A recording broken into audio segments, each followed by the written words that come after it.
नमस्कार विद्यार्थी मित्रांनो. आज लेक्चरला आपण प्रिपरेशन ऑफ फायनल अकाउंट या हेडिंग बद्दल बोललो. फार इम्पॉर्टंट हेडिंग आहे, कारण इथेच आपण फायनल अकाउंट कसा बनवायचा यातले सगळे बारकावे पाहणार आहोत. फायनल अकाउंट बनवण्यासाठी दोन गोष्टी लागणार आहेत. त्यातलं पहिलं ट्रायल बॅलन्स आणि नंतर ऍडजस्टमेंट. याबद्दल आपण काय शिकलात? Trial balance and adjustments are the base of final account. Final account बनवायचं आहे ना, तुमच्या जवळ काय पाहिजे? Trial balance. आणि काय पाहिजे? ऍडजस्टमेंट. मग एकाच वेळेला दोन्ही गोष्टी मी न शिकवता मी पहिल्यांदा तुम्हाला ट्रायल बॅलन्स बद्दल क्लिअर करतो. ट्रायल बॅलन्स म्हणजे दुसरं तिसरं काही नसून ते एक स्टेटमेंट आहे. कशाचं? तर व्हेरियस अकाउंटचं स्टेटमेंट, की ज्यामध्ये काहींना डेबिट बॅलन्स असेल, काहींना क्रेडिट बॅलन्स असेल. Trial balance is a statement.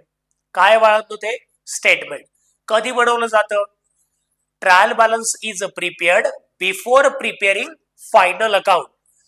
आपण ट्रायल बॅलन्सची डेफिनेशन देखील पाहिलेली आहे. It is a list of debit and credit balances of all ledger accounts is called as trial balance. Trial balance final account बनवण्याच्या अगोदर बनवतो. मग हाच ट्रायल बॅलन्स आपल्याला बारकाईनं बघायचा आहे. त्यासाठी मी तुम्हाला सांगितलं, ट्रायल बॅलन्स एका विशिष्ट नियमांवर आधारित आहे. त्याचा आपण शॉर्ट रूल पाहिला. ठीक आहे, हा आहे आपला ट्रायल बॅलन्स. एक प्रकारे त्याला दोन कॉलम आहेत, एक डेबिट आणि एक क्रेडिट. तर हे डेबिटचा रूल काय? डेबिट बरोबर खर्च किंवा ऍसेट्स आणि क्रेडिट बरोबर उत्पन्न किंवा लायबिलिटी. व्यवसाय 4 घटकांवर चालतो. त्यातले 2 घटक डेबिटला आहेत, 2 घटक क्रेडिटला आहेत. आणि आपण काल बरेचसे आयटम्स पाहिले. अकाउंटला आपण इथे आयटम्स म्हणणार आहोत, की ज्यांचं पोस्टिंग कुठे केलं जातं हे पाहिलं.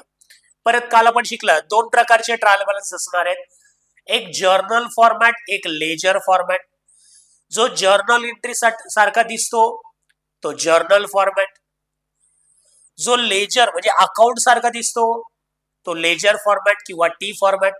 ठीक आहे, रूल सेम राहणार आहे. डेबिट बरोबर खर्च किंवा ऍसेट. इथे शेजारी शेजारी डेबिट क्रेडिट असणार आहे जर्नल फॉर्मॅट मध्ये. आणि इकडे half left hand side debit असेल, राईट हँड साइड क्रेडिट असेल. शेवटी कन्सेप्ट तीच राहणार आहे, फक्त फॉर्मॅटिंग वेगळं, लेजर फॉर्मॅट किंवा ट्री फॉर्मॅट. कोणत्याही प्रकारचा ट्रायल बॅलन्स देऊया, रूल तेच राहणार आहेत.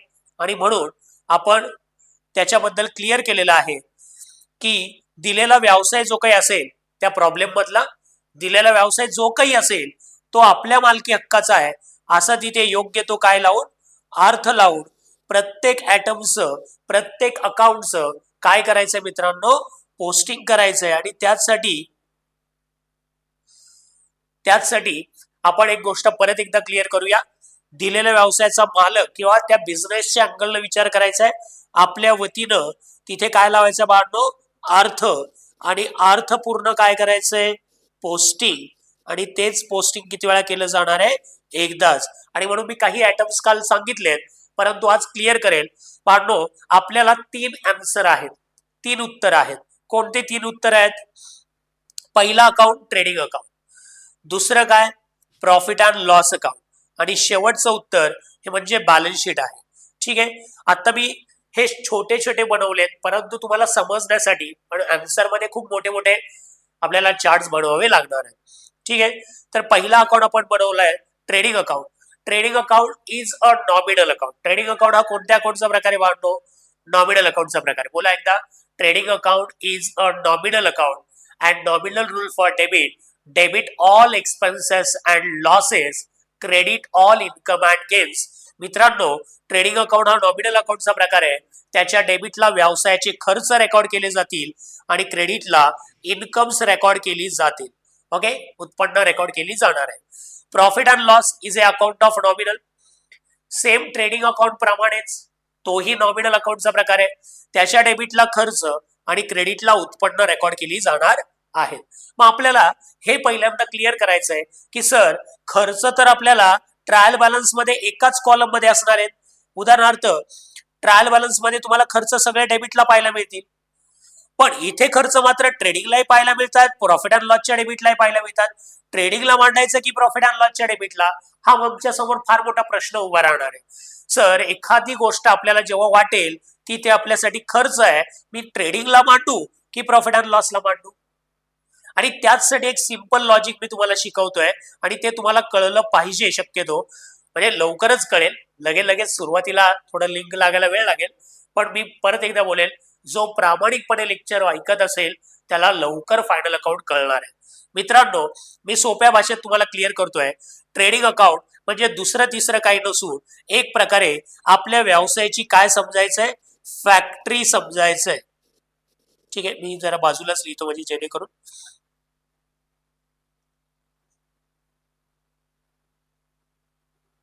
फॉर्मॅट तुम्हाला कळलेलं आहे.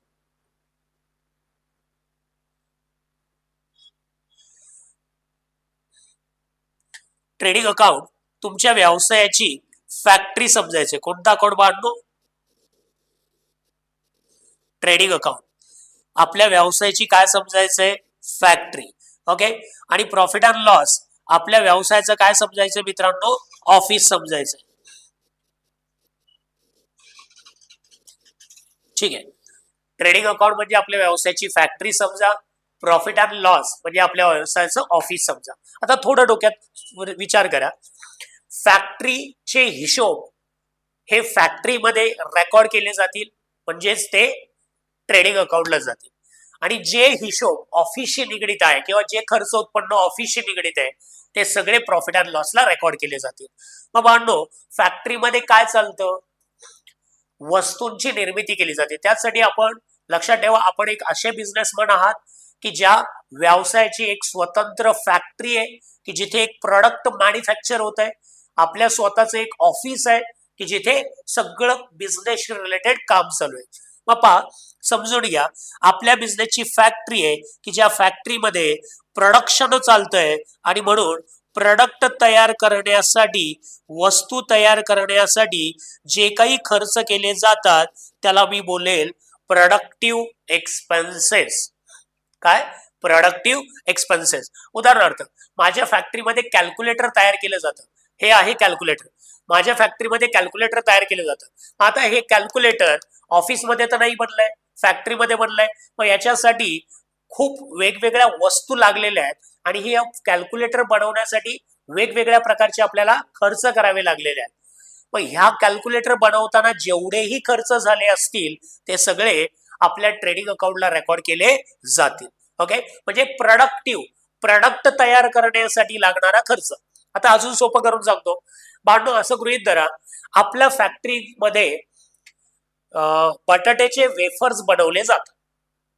ओके, बटाट्याचे वेफर्स. आता त्या बटाट्याचे वेफर्स बनवण्यासाठी आपल्याला काय काय लागेल? अरे काय काय लागेल?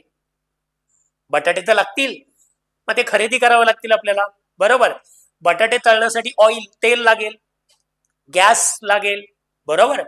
त्याच्यानंतर मसाले लागतील काही, ठीक आहे, मीठ वगैरे खरेदी करावं लागेल.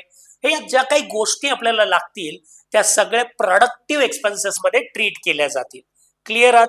ठीक आहे, म्हणजे असे सर्व खर्च ट्रेडिंगला घ्या की जे वस्तू निर्मितीच्या कार्यात केले जातात. जर तो खर्च केला नाही तर तुमची वस्तू तयारच होणार नाही. ते खर्च कोणते?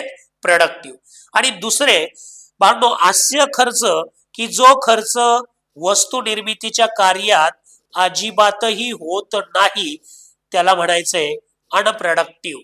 ओके, म्हणजे ट्रेडिंग अकाउंटला काय घ्यायचंय? प्रोडक्टिव्ह. आणि ऑफिसला म्हणजे प्रॉफिट अँड लॉसला काय घ्यायचंय? अनप्रोडक्टिव्ह. बांधो, असा खर्च ट्रेडिंगला घ्या की जो वस्तूवर डायरेक्ट केला जातो. ओके, त्याला बोललं डायरेक्ट एक्सपेन्सेस. आणि इकडे प्रॉफिट अँड लॉसला घ्यायचे इनडायरेक्ट. ओके, डायरेक्ट एक्सपेन्सेस म्हणजे सेम रे. आता मला सांगा, यासाठी जेवढेही मटेरियल लागलंय ना ते काही सगळं एकत्र खरेदी केले का वेगवेगळ्या खरेदी केले? ठीक आहे, आता हे बटन्स असतील, बटनसाठी जे काही प्लास्टिक लागलं असेल किंवा फायबर लागलं असेल, त्याच्यामध्ये आतमधले जे काही डिव्हाइसेस असतील छोटे छोटे, ते सगळे वेगवेगळे स्पेअर वेगवेगळ्याकडनं खरेदी केलेत आणि नंतर असेंबल झालेले आहेत. या स्क्रीनसाठी लागलेली जी काही काच असेल वेगळं म्हण.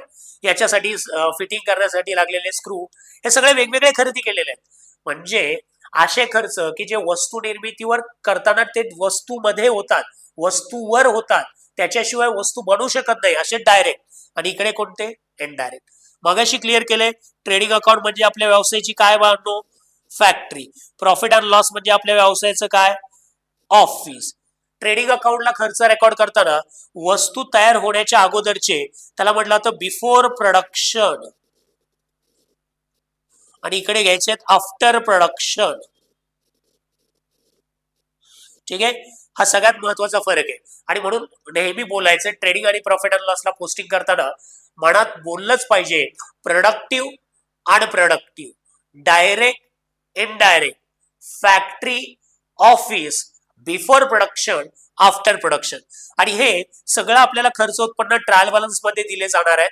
आपण काल अनेक ऍसेट्स बद्दल बोललो आणि त्या एकदा रिपीट करूया. उदाहरणार्थ भावांनो, आपल्या ट्रायल बॅलन्स मध्ये मशिनरी नावाचा ऍटम दिला गेला. काय नावाचा? मशिनरी. रक्कम डेबिटलाच असणार, कारण मशिनरी, ठीक आहे, ऍटम दिलेला आहे मशिनरी, डेबिटला 1 लाख. भांडू सगळे अर्थ आपल्याशी घ्यायचे. मशिनरी 1 लाख रुपये दिलेला आहे. ठीक आहे, रक्कम डेबिटला आहे. डेबिट बरोबर काय किंवा काय? खर्च किंवा ऍसेट. मशिनरीकडे पाहिल्यावर तुम्हाला कशाची जाणीव होते? ऍसेटची. मग ट्रेडिंग अकाउंट आठवला पाहिजे का? प्रॉफिट अँड लॉस अकाउंट आठवला पाहिजे का? नाही. तर बॅलन्स शीट. बॅलन्स शीटच्या कुठे रेकॉर्ड केला? ऍसेट साइडला. ओके, बॅलन्स शीटला 2 बाजू आहेत. Left hand side is called liabilities side, right hand side is called asset. Machinery ही आपली काय आहे? ऍसेट आहे. मग आपण ऍसेटला रेकॉर्ड करणार काय नावानं? मशिनरी. जर ऍडजस्टमेंट असेल तर इनर कॉलमला, नसेल तर डायरेक्ट कुठे? आउटर कॉलमला. मग मला सांगा बाळांनो, आपल्याला ऍसेट्स ओळखणं अवघड आहे का? 11वी मध्ये आपण खूप टॉपिक शिकलात. ऍसेट्स लायबिलिटी हा आपल्याला कळलेल्या आहेत. ठीक आहे, म्हणून मशिनरी ऍसेटला रेकॉर्ड करायचं. पुढे समजा आपल्याला दिलंय ट्रायल बॅलन्स मध्ये फर्निचर, लाकडी साहित्य सामग्री. रक्कम अर्थातच डेबिटलाच असणार आहे, कारण मशिनरी ही आपली काय झाली? ऍसेट्स. फर्निचर ही देखील काय आहे? Asset. All the assets are the types of real account and real account always shows debit balance. सगळ्या ऍसेटला डेबिट बॅलन्स असणार आहे मित्रांनो. ठीक आहे, पुढे मी तुम्हाला सांगितलं होतं land and building. Land and building ही देखील आपली काय आहे? ऍसेट. समजा लँड अँड बिल्डिंग झालंय 5 लाख. ठीक आहे, आपण पोस्टिंग जर बोलणार झालं तर मशिनरी ऍसेटला गेलंय. ह्या दोनही कुठे जाणार आहेत? ऍसेट साइडला. डायरेक्ट ऍसेट साइडला यायचं, लिहायचंय काय? Furniture 20,000. Land and building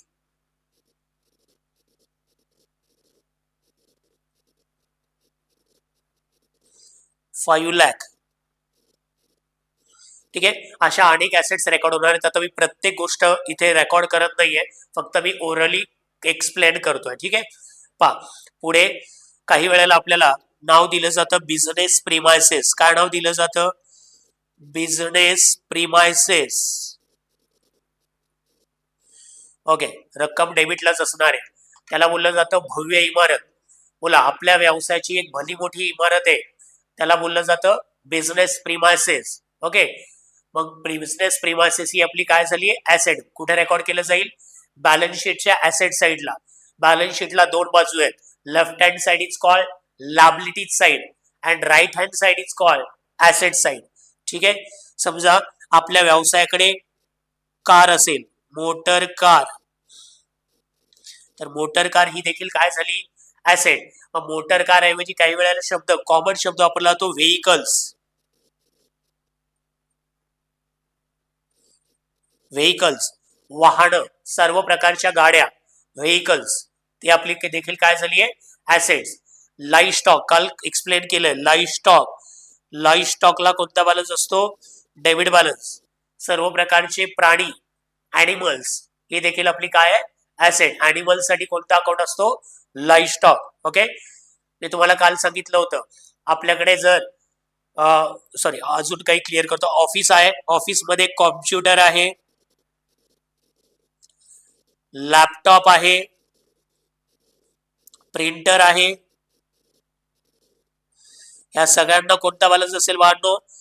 debit balance, कारण या सगळ्या आपल्या बिझनेसच्या काय झाल्या ऍसेट्स. ठीक आहे, क्लिअर आहात? आता पुढच्या काही ऍसेट्स क्लिअर करतोय. हे झालेलं जरी असेल तरी पहा, ऐका. काय होतं विद्यार्थी ते ऐकत नाही. अकाउंट हा ऐकणं समजून घेण्याचा विषय आहे. आपण काय करतो, ऐकत नाही, समजून घेत नाही आणि डायरेक्ट प्रॉब्लेम सॉल्व्ह करायला जातात, काही लक्षात येणार नाही, बऱ्याचशा चुका होणार.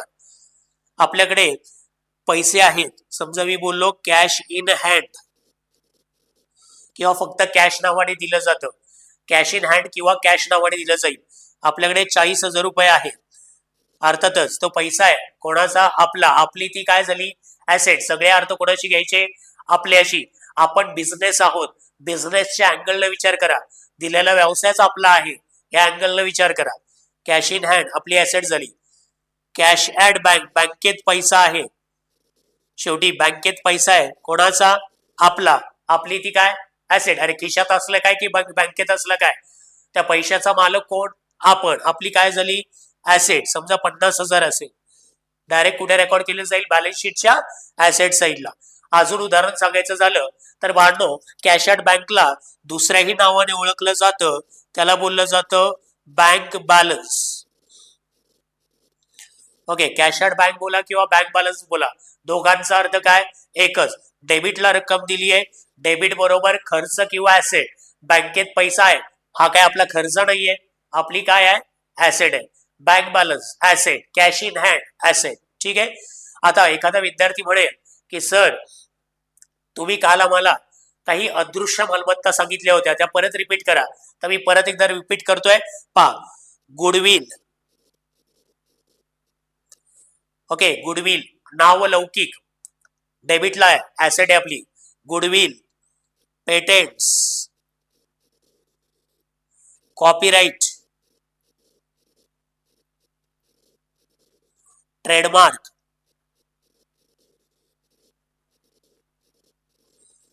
गुडविल, पेटेंट्स, कॉपीराइट, ट्रेडमार्क ह्या इंटॅन्जिबल प्रॉपर्टीज आहेत. आपल्याला कुठे रेकॉर्ड करावे लागतील? बॅलन्स शीटच्या ऍसेट साईडला. अजून काल 2 महत्वाचे ऍसेट्स आपण शिकलात, त्यातपैकी एक होतं फ्री होल्ड प्रॉपर्टी. आठवत आहे का? फ्री होल्ड प्रॉपर्टी, त्यालाही डेबिट बॅलन्स आहे. काय ती आपली ऍसेट, ज्याची ओनरशिप आणि पोझिशन एकाच व्यक्तीकडे असेल त्याला बोलायचंय फ्री होल्ड प्रॉपर्टी. म्हणजेच मालकही तोच आणि वापरणाराही तोच आहे, त्याला बोलायचंय फ्री होल्ड प्रॉपर्टी. दुसरी काय? Lease hold property. Lease hold property, त्यालाही कोणता बॅलन्स मांडतो? Debit balance. दोन्हीही काय आहे? ऍसेट आहे. हे काल क्लिअर केलेलं आहे. परत एकदा बोलतोय, रिपीट करतोय यासाठी, कारण ते लक्षात यायलाच पाहिजे. ठीक आहे. अजून अशा अनेक ऍसेट्स तुम्हाला पाहायला मिळतील, जशा अशा येतील तशा क्लिअर करेल. ठीक आहे. पहा, काही ऍसेट सोबत आपल्याला काही लायबिलिटीज देखील क्लिअर करायच्या आहेत.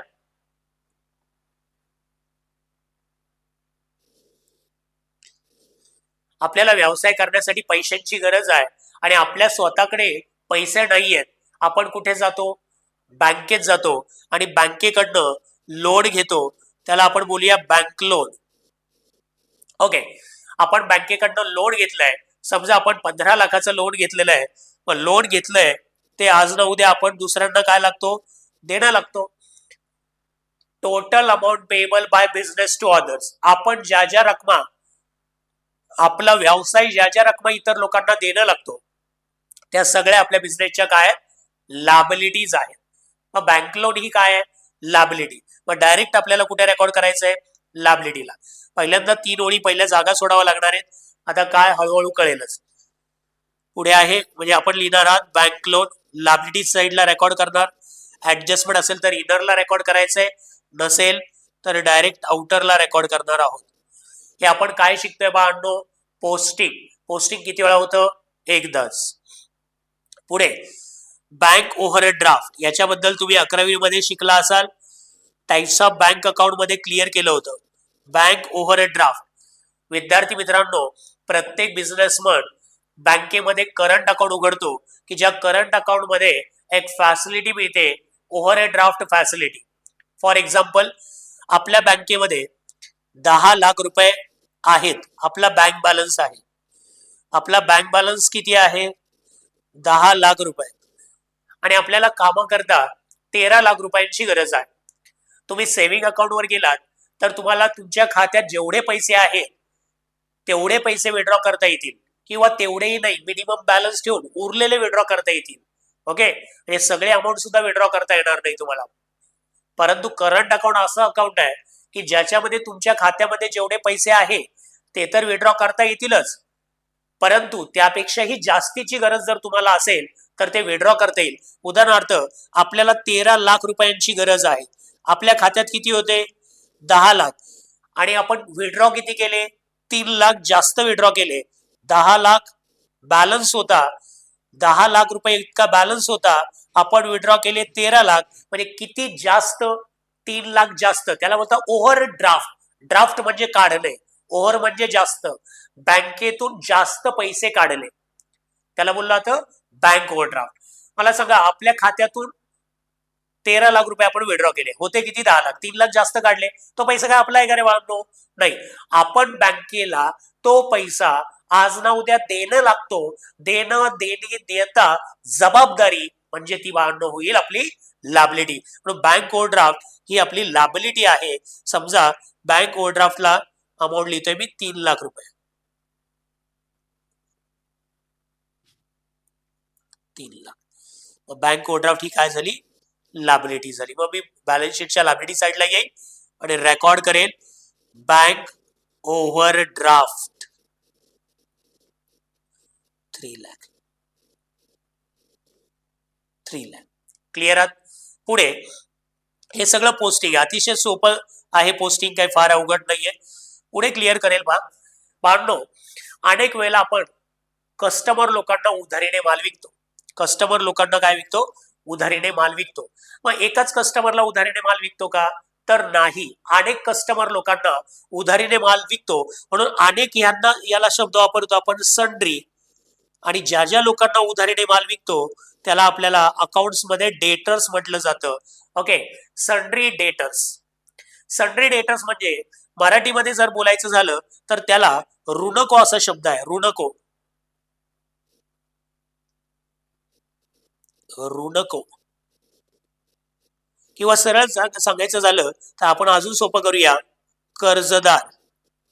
आता काय म्हणतो सर, कर्जदार म्हणजे आपण? नाही रे, सगळे अर्थ आपल्या वतीने लाव. आपले कर्जदार. आपण ग्राहकांना उधारीने माल विकलाय. आपण आपल्या ग्राहकांना उधारीने माल विकलाय. त्या उधारीने विकलेल्या मालाचे पैसे त्या ग्राहकाकडून आपल्याला येणे बाकी. आणि मित्रांनो, येणे बाकी ही आपली काय असते? ऍसेट. आणि म्हणून डेटर्स ही आपली ऍसेट आहे. लक्षात ठेवायचंय, सन्ड्री डेटर्स ही आपली ऍसेट आहे. डेटरची डेफिनेशन आपण शिकला होता.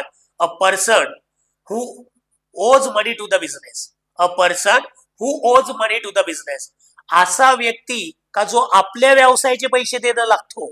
असा व्यक्ती का जो आपले पैसे देणं लागतो, त्या व्यक्तीला आपण काय म्हणा? डेटर म्हणा. आणि म्हणून डेटर ही ऍसेट आहे. ओके, सन्ड्री डेटर्स आपल्याला कुठे रेकॉर्ड करावं लागणार आहे बाळांनो? ऍसेट साइडला रेकॉर्ड करावं लागणार आहे. सन्ड्री डेटर्स ही आपली काय आहे? ऍसेट आहे. समजा 80,000. ओके, आता त्याच्याच विरुद्ध शब्द आहे सन्ड्री क्रेडिटर्स. सन्ड्री क्रेडिटर्स त्याला धनको असं म्हटलं जातो. धनको किंवा सावकार. ठीक आहे. आता जसं अनेक कस्टमर आपल्याकडून उधारीने खरेदी करतात, त्या खरेदी केलेल्या मालाचे पैसे त्यांच्याकडून आपल्याला आज ना उद्या येणे बाकी. आणि येणे बाकी ही आपली काय मित्रांनो? ऍसेट. आता दुसरं, आपलं दुकान आहे, आपलं बिझनेस आहे. आपल्या दुकानामध्ये खूप वेगवेगळ्या प्रकारचा माल विकला जातो, पण तो आपण स्वतः बनवतो. पण त्यासाठी जो कच्चा माल लागतो तो कुठल्या तरी व्यक्तीकडून आपण खरेदी करतोय, बरोबर? म्हणजे आपला जो माल तयार करायचा आहे त्यासाठी जो कच्चा माल लागतो तो आपण बाहेरनं खरेदी करतोय उधारीनं. समजा प्रतीक नावाचा एक सप्लायर आहे, त्याच्याकडनं 15 लाखाचा माल आपण खरेदी केलाय, त्यातले 10 लाख त्याला देऊन टाकले, 5 लाख रुपये आपण त्याला देणं लागतोय. मग त्यावेळेला त्या प्रतीकचं अकाउंट क्रेडिटर्स अंडर बनेल. ओके, सन्ड्री क्रेडिटर्स ही लायबिलिटी आहे आणि म्हणून 5 लाख रुपये समजा मी लिहिले क्रेडिटर्स अंडर, तर मला कुठे रेकॉर्ड करावं लागेल? क्रेडिट बरोबर उत्पन्न किंवा लायबिलिटी. क्रेडिट बरोबर काय किंवा काय? Income or liability. तर सन्ड्री क्रेडिटर्स ही आपली काय मित्रांनो? लायबिलिटी आहे. म्हणून मी लायबिलिटीला रेकॉर्ड करेल काय नावाने? सन्ड्री क्रेडिटर्स नावाने. 5 लाख. क्लिअर आहात? ठीक आहे. आता पुढे जाऊया. पाहणो, एक टॉपिक पुढे जाऊन आपल्याला शिकायचं आहे. त्या टॉपिकचं नाव आहे topic number 7, bill of exchange. आता जेव्हा बिल ऑफ एक्सचेंज तुम्ही नीट अभ्यासाल तेव्हा 2 गोष्टी तुम्हाला अजून चांगल्या प्रकारे कळतील. पण आता फक्त इथे एक उदाहरण म्हणूनच मी क्लिअर करेन. Bills receivables.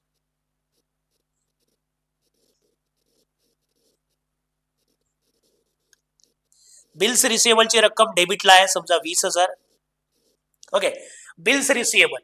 आता इथे उधारीने विकलेल्या मालाच्या बिलांचे पैसे, उधारीने विकलेल्या मालाच्या बिलांचे पैसे आपल्याला आज ना उद्या येणे बाकी, आणि म्हणून मित्रांनो बिल्स रिसिवेबल ही आपली ऍसेट आहे.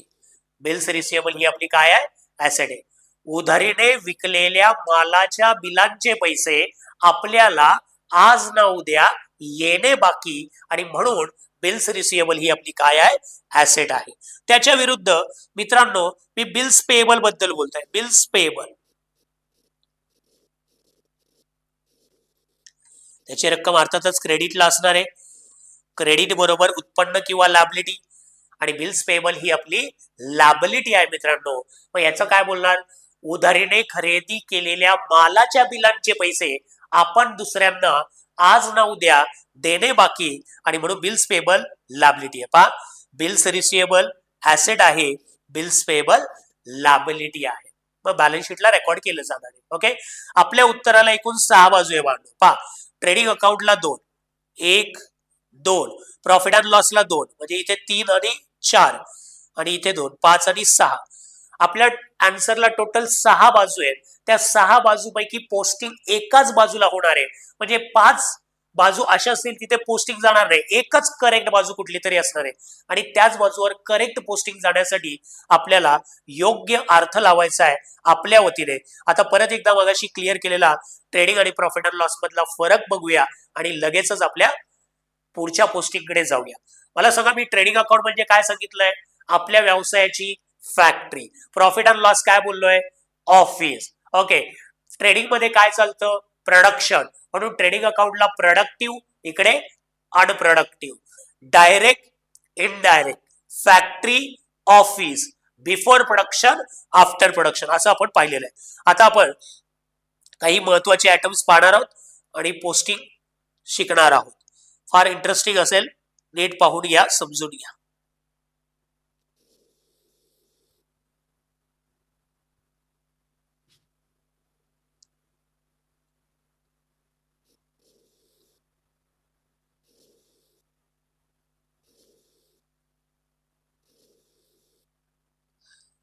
हा आहे आपला ट्रायल बॅलन्स. कधी बनवला जाईल?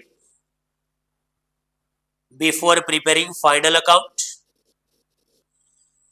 इथे असणार आहे पर्टिक्युलर, डेबिट, क्रेडिट. डेबिटचा रूल तुम्हाला माहिती आहे. डेबिट बरोबर काय किंवा काय? खर्च किंवा ऍसेट्स.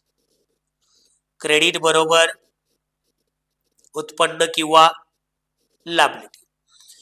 आता फॉर्मॅट जेव्हा सांगेल त्यावेळेला अजून जास्त डीप मध्ये कळेल, पण आता आपण फॉर्मॅट पाहत नाही आहोत, आपण मेन कन्सेप्ट पाहतोय आणि त्या कन्सेप्ट तुम्हाला कळल्याच पाहिजे.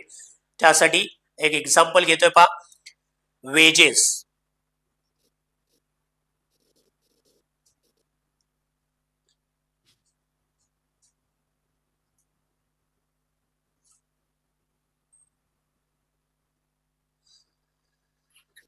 अकाउंटचं नाव आहे वेजेस. वेजेसला मराठीमध्ये बोललं जातं मजुरी. आपण स्वतः बिझनेसमन आहात, त्याचा विचार करा. आपल्या फॅक्टरीमध्ये अनेक लेबर लोक काम करतात. दररोज त्यांना दररोजच्या दररोज सकाळी आलात संध्याकाळी त्यांना पगार द्यावा लागतो.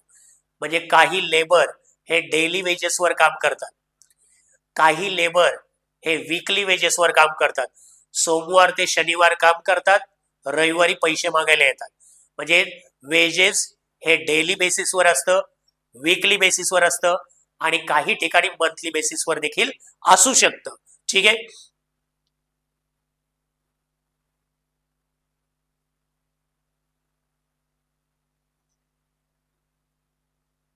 ठीक आहे. मग आता मजुरी दिली दिली का बोलणार आहे? आपण बिझनेसमन आहोत रे, आपल्याला कधी मजुरी मिळेल का? आपण एक जर बिझनेसमन असू आपल्याला मजुरीमुळे पैसे मिळणारच नाही आहेत. अरे आपण बिझनेस करणार का दुसऱ्याकडे मजुरीनं कामाला जाणार? थोडं लॉजिक लावा की. आपल्याला मजुरी द्यावी लागणार आहे. म्हणून समजा वेजेसची रक्कम डेबिटला आहे 10,000. डेबिट बरोबर काय किंवा काय? खर्च किंवा असेट. डेबिट बरोबर काय किंवा काय? खर्च किंवा असेट. दोघातलं एक उत्तर मिळवण्यासाठी काय लावा? अर्थ लावा. आणि अर्थ लावूनच काय करा मित्रांनो? पोस्टिंग. किती वेळा? एकदा. मग अर्थ लागला वेजेस म्हणजे मजुरी, मजुरी दिली, दिल्यामुळे खर्च. आता खर्च दोन ठिकाणी जातात. मगाशीच आपण शिकलात खर्च किती ठिकाणी जातोय? दोन ठिकाणी. एक तर ट्रेडिंगला, नाहीतर प्रॉफिट अँड लॉसला. आता थोडं लॉजिकली विचार करा. वेजेस म्हणजे मजुरी, मजुरी मजुरांना दिली जाते की जे शारीरिक कष्टाची कामं करतात. आणि शारीरिक कष्टाची कामं कुठे चालतात मित्रांनो? फॅक्टरीमध्ये. आणि म्हणून वेजेस म्हणजे खर्च, वेजेस म्हणजे मजुरी, मजुरी दिली, दिल्यामुळे खर्च. आणि हा खर्च रेकॉर्ड केला जाईल ट्रेडिंग अकाउंटला. काय नावाने रेकॉर्ड केला जाईल मित्रांनो? वेजेस नावाने रेकॉर्ड केला जाईल. क्लिअर आहात? किती रक्कम होती? वाटते 10,000. जी असेल ती. जर का ऍडजस्टमेंट असेल तर आत, नसेल तर डायरेक्ट आउटरला. परत एकदा क्लिअर करतोय. वेजेसची रक्कम कुठे आहे? ट्रायल बॅलन्स मध्ये डेबिटला. वेजेसचा मराठी अर्थ काय शिकलात? मजुरी, मजुरी दिली, दिल्यामुळे खर्च. खर्चाचे प्रकार दोन: productive, unproductive, direct, indirect, factory, office, before production, after production. मजुरी मजुरांना दिली जाते की जे शारीरिक कष्टाची कामं करतात, ते वस्तू निर्मितीच्या कार्यात इन्व्हॉल्व असतात. त्यांच्याशिवाय त्या वस्तू बनूच शकत नाही. फॅक्टरीमध्ये लेबर नाही आले तर वस्तू निर्मितीचं कार्य थांबेल. आणि म्हणून तो डायरेक्ट एक्सपेन्सेस आहे. आणि म्हणून तो कुठे गेलाय? ट्रेडिंग अकाउंटच्या डेबिट साईडला. क्लिअर आहात बाळांनो? ट्रेडिंग अकाउंटच्या कुठे गेलाय? डेबिटला. त्याच्यानंतर पुढचं एक्झाम्पल मी तुम्हाला क्लिअर करतोय. पुढचं एक्झाम्पल आहे सॅलरी. सॅलरीला मराठी अर्थ आहे पगार. समजा इथे रक्कम आहे 20,000. ओके. सॅलरी म्हणजे पगार. आता आपण बिझनेसमन आहोत हे डोक्यात क्लिअर करा. आणि आपण लोकांना पगार देणार आहोत. कारण आपला बिझनेस सोडून आपण दुसऱ्याकडे कामाला जाऊ का? दुसऱ्याकडे कामाला गेला तर पगार मिळेल. मग आपला व्यवसाय कोण करणार? डोक्यात येते? मग आपण एक मोठे व्यावसायिक आहोत आणि आपल्या व्यवसायात अनेक कर्मचारी लोक काम करतात. आणि त्या कर्मचाऱ्यांना प्रत्येक महिन्याच्या महिन्याला आपण पगार देतोय. म्हणजे लक्षात ठेवा, सॅलरी दिली, दिल्यामुळे खर्च. ओके. खर्चाचे दोन प्रकार: productive, unproductive, direct, indirect, factory, office. थोडं लॉजिकली विचार करा. शारीरिक कष्टाची कामं करणाऱ्या लोकांना दिली जाते मजुरी. शारीरिक कष्टाची कामं करणाऱ्यांना काय दिली जाते बाळांनो? मजुरी. परत एकदा पहा. मजुरी कोणाला दिली जाणार आहे? शारीरिक कष्ट करणाऱ्या लोकांना. शारीरिक कष्ट करणाऱ्यांना दिली जाणार आहे मजुरी. पण जे बौद्धिक कष्ट करतात त्यांना दिली जाणारे सॅलरी. बोला, शारीरिक कष्ट करणारे वेजेस. तुम्ही बघा ना, शेतामध्ये जी काही लोक काम करतात त्या शेतकऱ्यांना, शेतकरी काय करतो? जेवढे मजूरदार कामाला आले त्यांना मजुरी देतो. शेतकरी कुटुंबातली मुलं जर असेल तर त्यांना माहितीये आज 10 लोकांची मजुरी दिली, असे पालक लोक बोलतात. तर शेतकरी कुटुंबातले असतील तर, बिझनेसमन असतील तर त्यांना माहितीच आहे. ठीक आहे. सॅलरी बौद्धिक कष्ट आणि वेजेस शारीरिक कष्ट. शारीरिक कष्ट करणाऱ्यांना दिली जाते मजुरी. आणि मजूरदार कुठे काम करतात? फॅक्टरीमध्ये, आणि म्हणून वेजेस जातं मित्रांनो ट्रेडिंग अकाउंटच्या डेबिटला. पण सॅलरी म्हणजे पगार, पगार दिल्यामुळे खर्च, खर्चाचे दोन प्रकार. मग हा दोन प्रकारापैकी थोडा विचार करा, सर्वच्या सर्व बौद्धिक कष्ट कुठे चालणार आहेत? ऑफिसमध्ये, आणि म्हणून सॅलरी कुठे जाईल? प्रॉफिट अँड लॉसच्या डेबिटला. फक्त लॉजिकली सांगतोय बरं का, लक्षात ठेवा. काय होते सर, नाही फॅक्टरीमध्ये काम करायला पण डोकं लागतं. अरे बाबांनो, मला हे सगळं माहितीये, तुम्हाला लक्षात राहावं यासाठी टेक्निक्स देतोय, कळलंय? मला एक सांगा, फॅक्टरी मधला लेबर, आपण असं बोलत होतो की शारीरिक कष्ट करणाऱ्या लोकांना दिली जाते ती मजुरी, आणि बौद्धिक कष्ट करणाऱ्यांना दिली जाते ती सॅलरी. लॉजिकली फक्त आपण क्लिअर करतोय, ठीक आहे? म्हणजे तुम्हाला कन्सेप्ट क्लिअर होण्यासाठी. म्हणून ट्रेडिंग अकाउंटच्या डेबिटला काय रेकॉर्ड करणार आहोत? वेजेस. आणि प्रॉफिट अँड लॉसच्या डेबिटला काय रेकॉर्ड करणार आहोत? सॅलरी. ठीक आहे. आता पुढे आपल्या ट्रायल बॅलन्स मध्ये, बॅलन्स शीटचं मी पहिले क्लिअर करून टाकतो. ठीक आहे. आपल्या ट्रायल बॅलन्स मध्ये काही वेळेला अशा नावाने आयटम दिला जातो पहा, वेजेस अँड सॅलरी. अमाऊंट दिली गेली समजा 90,000. ओके. आता कन्फ्युजन हे झालं मुलांचं की सर, मगाशी तुम्ही आम्हाला काय म्हणाला होता? वेजेस म्हणजे मजुरी, मजुरी मजुरांना दिली जाते की जे प्रोडक्शन ऍक्टिव्हिटी मध्ये इन्व्हॉल्व असतात, आणि म्हणून वेजेस नेहमीच ट्रेडिंग अकाउंटच्या डेबिटला रेकॉर्ड करायचं. आम्ही करू. सॅलरी म्हणजे पगार, पगार दिल्यामुळे खर्च, बौद्धिक कष्ट करणारी लोक ऑफिसमध्ये काम करतात, आणि म्हणून प्रॉफिट अँड लॉसच्या डेबिटला. हेही पटलं. सर, आता आम्हाला पुढचा आयटम दिला गेलाय तुम्ही, वेजेस अँड सॅलरी. मग आता आम्ही याला काय समजायचं? याला वेजेस समजायचं, याला सॅलरी समजायचं, की दोन्हीही समजायचं? बरं, आपण असं करूया का मग, सर वेजेस आणि सॅलरी पैकी वेजेस आणि सॅलरी हे जे दोन आयटम आपल्याला दिले गेलेले आहेत, तर जी रक्कम दिली आहे ती डिवाइड करूया. अर्धी रक्कम वेजेस म्हणून, अर्धी रक्कम सॅलरी म्हणून. यातलं काहीही करायचं नाही. पांडो, इथे फर्स्ट ऍटम कोणता दिलेला आहे, पहिलं नाव कोणाचं दिलं गेलंय हे पाहायचंय. पहिलं नाव कोणाचं दिलं गेलंय? पहिलं नाव कोणाचं दिलं गेलंय? वेजेसचं. मग त्या संपूर्ण ऍटमला वेजेसची ट्रीटमेंट द्यायची. म्हणजे सिंपल भाषेत सांगायचं झालं तर पहिलं ज्याचं नाव त्याला प्रायोरिटी द्या. पहिलं नाव कोणाचं? वेजेसचं. मग वेजेस म्हणजे मजुरी, मजुरी दिल्यामुळे खर्च, आणि तो खर्च प्रोडक्टिव्ह नेचरचा आहे, म्हणून त्याला कुठे रेकॉर्ड करायचंय? ट्रेडिंग अकाउंटच्या डेबिटला. ट्रेडिंग अकाउंटच्या डेबिटला आपल्याला त्याला रेकॉर्ड करायचंय टू वेजेस अँड सॅलरी. म्हणजे त्यात वेजेस किती, सॅलरी किती शोधत बसायचं नाही. पहिलं ज्याचं नाव त्याला प्रायोरिटी द्या. पहिलं नाव ज्याचं असेल त्याला आपल्याला रेकॉर्ड करायचंय. वेजेस पहिलं नाव होतं, ट्रेडिंग अकाउंटच्या डेबिटला रेकॉर्ड केलं. क्लिअर? पुढे समजा आपल्याला दिलं गेलं salary and wages. Salary and wages समजा 1,00,000 रुपये दिलं. ओके. सॅलरी अँड वेजेस, मगाचा रूल तोच. यात सॅलरी किती, वेजेस किती, सॅलरी किती, वेजेस किती शोधायचं नाही. पहिलं ज्याचं नाव त्याला प्रायोरिटी द्या. पहिलं नाव कोणाचं? सॅलरी. मग मगाशी सॅलरी कुठे गेला होता? अर्थातच ट्रेडिंग अकाउंटच्या डेबिटला. मग अख्खा ऍटमच कुठे घ्यायचा बाळांनो? सॉरी प्रॉफिट अँड लॉसच्या डेबिटला गेला होता सॅलरी, आणि म्हणून अख्खा ऍटमच कुठे घ्यायचा? प्रॉफिट अँड लॉसच्या डेबिटला, टू सॅलरी अँड वेजेस.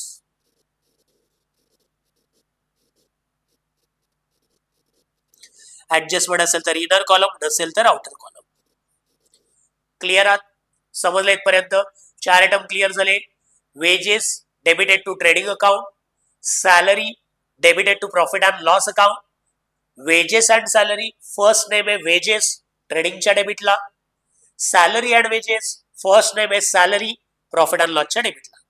आता पुढे आहे वर्क्स मॅनेजर सॅलरी. समजा 70,000.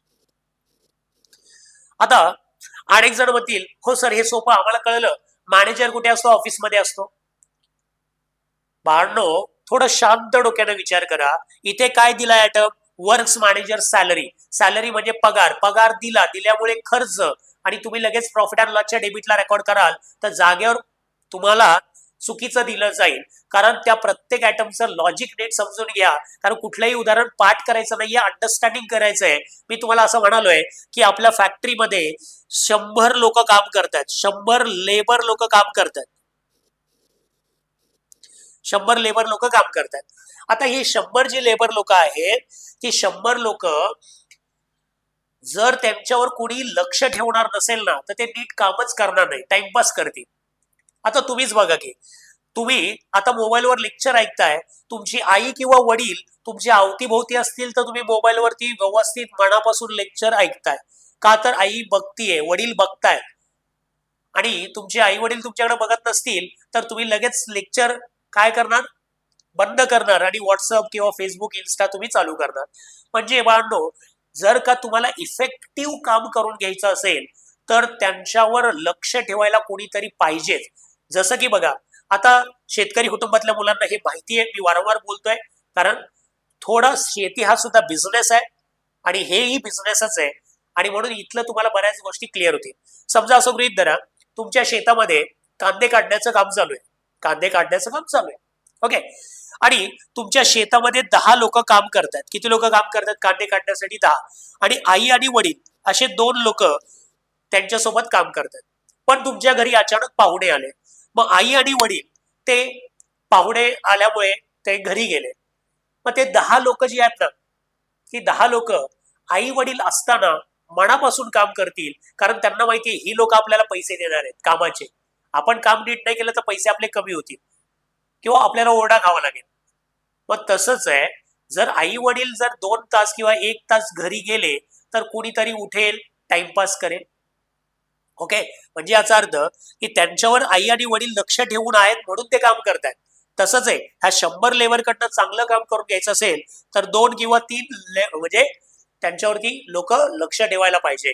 आणि तो लक्ष ठेवणारा व्यक्ती वेल ट्रेन असतो, त्याचं प्रॉपर ट्रेनिंग झालेलं असतं, तो व्यवस्थितरित्या सगळ्यांकडनं कामं करून घेतो. आणि म्हणून तो कुठे काम करतो? लेबर जिथे काम करतात तिथेच. पण लेबर कुठे काम करतात? फॅक्टरीमध्ये. मग तो पण कुठे काम करणार? फॅक्टरीमध्ये. मग त्याच्यामुळे प्रोडक्शन काय होणार? वाढणार, कारण तो लक्ष ठेवणार, तो सगळ्यांकडनं काम करून घेणार. आणि म्हणून बाळांनो, वर्क्स मॅनेजर सॅलरी, फक्त तुम्ही सॅलरीला महत्व दिलं तर तुमचा आयटम चुकेल. अख्ख्या आयटमचा अर्थ काय? वर्क्स मॅनेजर सॅलरी कुठे जाईल? प्रोडक्टिव्ह एक्सपेन्सेस झाला, कारण त्याच्यामुळे प्रोडक्शन वाढणार आहे, त्याच्यामुळे प्रोडक्ट चांगलं तयार होणार आहे. म्हणून works manager salary debited to trading account. Clear आहात? वर्क्स मॅनेजर सॅलरी, ठीक आहे, जी काय रक्कम असेल ती, ओके. आता कधी कधी क्लिअर कट बोलतात फक्त मॅनेजर सॅलरी किंवा ऑफिस मॅनेजर सॅलरी. हा वर्क शब्द दिला तर आपल्याला कुठे रेकॉर्ड करायचंय? ट्रेडिंग अकाउंटच्या डेबिटला. मॅनेजर सॅलरी किंवा वर्क्स मॅनेजर सॅलरी ऐवजी वर्क्स मॅनेजर सॅलरी ऐवजी सुपरवायझर सॅलरी असा शब्द देखील असतो. सुपरवायझर सॅलरी ट्रेडिंग अकाउंटच्या डेबिटला, ओके. फक्त मॅनेजर सॅलरी तर प्रॉफिट अँड लॉसच्या डेबिटला, ओके. लक्षात आलंय? Office manager salary profit and लॉसच्या डेबिटला. क्लिअर? आता पुढचा शब्द मी क्लिअर करतोय, प्रोडक्टिव्ह वेजेस. रक्कम डेबिटलाच आहे, ओके. डेबिट बरोबर काय किंवा काय? खर्च किंवा ऍसेट. बाळांनो, प्रोडक्टिव्ह वेजेस कशाला बोललं जाईल? प्रोडक्ट तयार करण्यासाठी केले जाणारे वेजेस, ओके. Productive wages. मग डेबिटेड टू काय होईल? Trading account. Productive wages trading अकाउंटच्या डेबिटला जाईल. पण आता पुढचा शब्द दिलाय अनप्रोडक्टिव्ह वेजेस.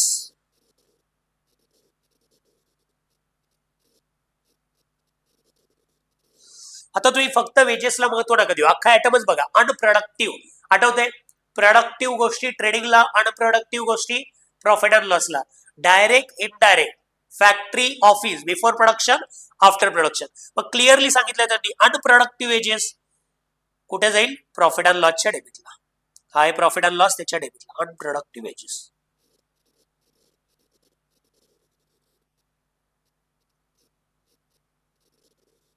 ठीक आहे, debited to profit and loss account. आता पुढे हे 6 आयटम फार इम्पॉर्टंट आहे.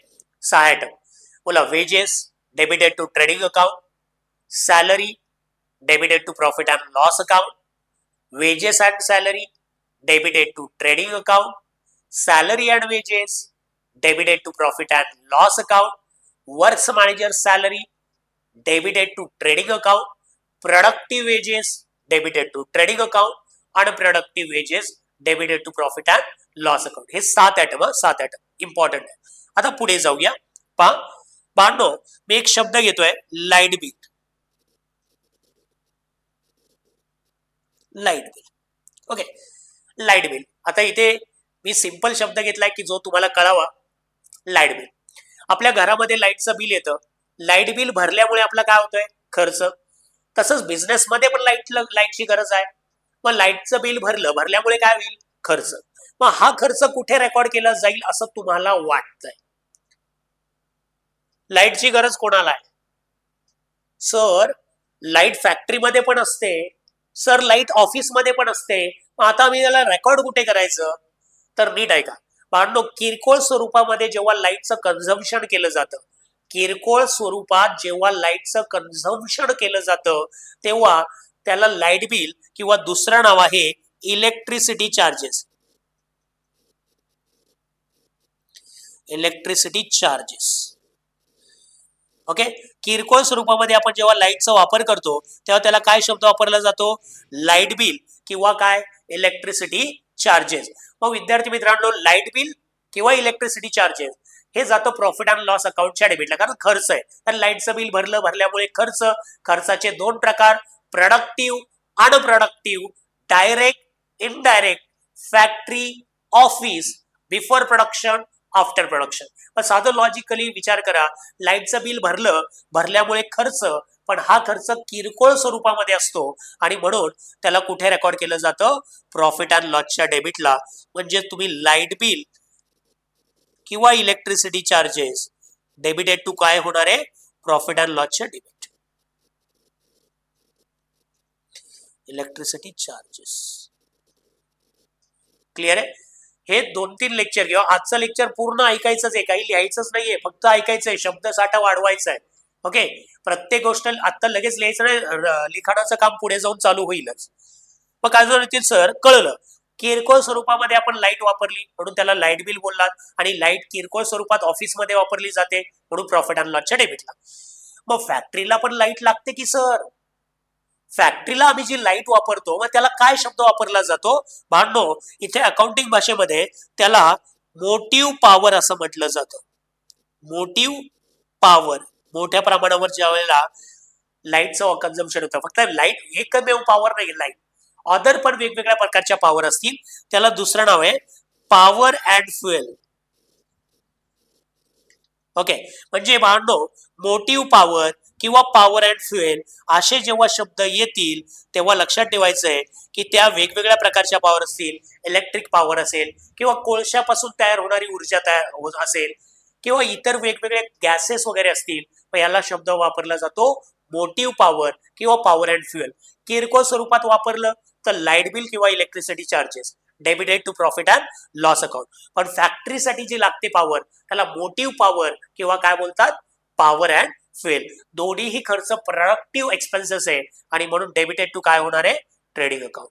ट्रेडिंग अकाउंटच्या डेबिटला टू मोटिव्ह पॉवर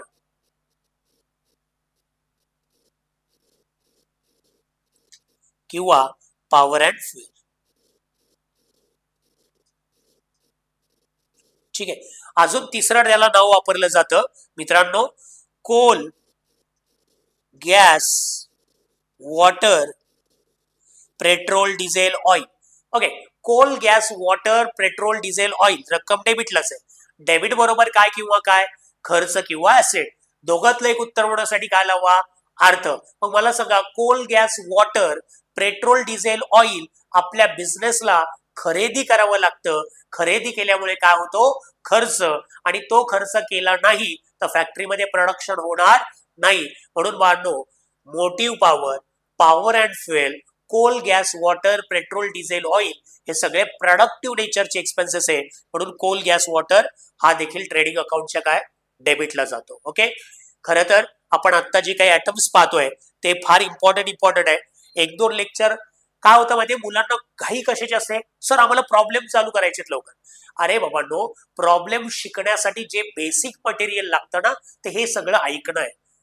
आणि हल्लीची मुलं थोडं आपण म्हणूया की ऐकत नाही, त्यांना कळत नाही. आता मी जवळजवळ अनेक वर्षापासून बघतो ना की मुलांना असं वाटतं की आम्हाला सोडवायला द्या. अरे सोडवायला देण्या अगोदर पहिले ते शिकून तर घ्या. जेव्हा ते तुम्ही पूर्णपणे आत्मसात कराल तेव्हा तुम्हाला ते सोडवायला येईल. त्यामुळे लक्षात ठेवा, खूप घाई करू नका, पहिलं सगळे नीट ऐका. आता काही जण होते, सर काल काही खर्च घेतले तेच परत रिपीट पण केले.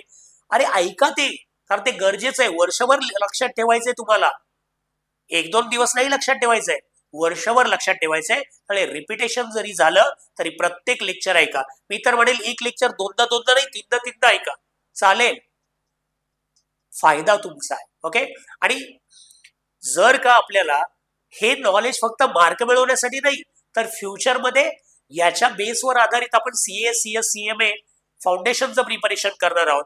आणि जर का बेसच चांगला नसेल तर पुढे जाऊन काहीच उपयोग नाही होणार आहे बाळांनो. ओके, त्यामुळे नीट मनापासून ऐका. आय होप तुम्हाला लेक्चर कळतात. जर का काही तुमचं सजेशन असेल तर तुम्ही नक्कीच माझ्या व्हॉट्सअप ग्रुपला पाठवू शकता. आणि लेक्चर कळलाय की नाही कळलाय याबद्दल देखील मला व्हॉट्सअपला मेसेज करून कळवा की सर हो आम्हाला कळतंय, नाही तर मला दुसरी मेथड फॉलो करायला तुम्हाला एक्सप्लेनेशन करण्याची. कारण अनेक वेगवेगळ्या पद्धतीने एक्सप्लेन करता येऊ शकतं. जी सोपी आहे ती फॉलो करतोय. अजूनही तुम्हाला जर का वाटत असेल वेगळी मेथड फॉलो करायची तर अजूनही वेगळी मेथड मी फॉलो करू शकतो. ओके, धन्यवाद. थांबूया आपण.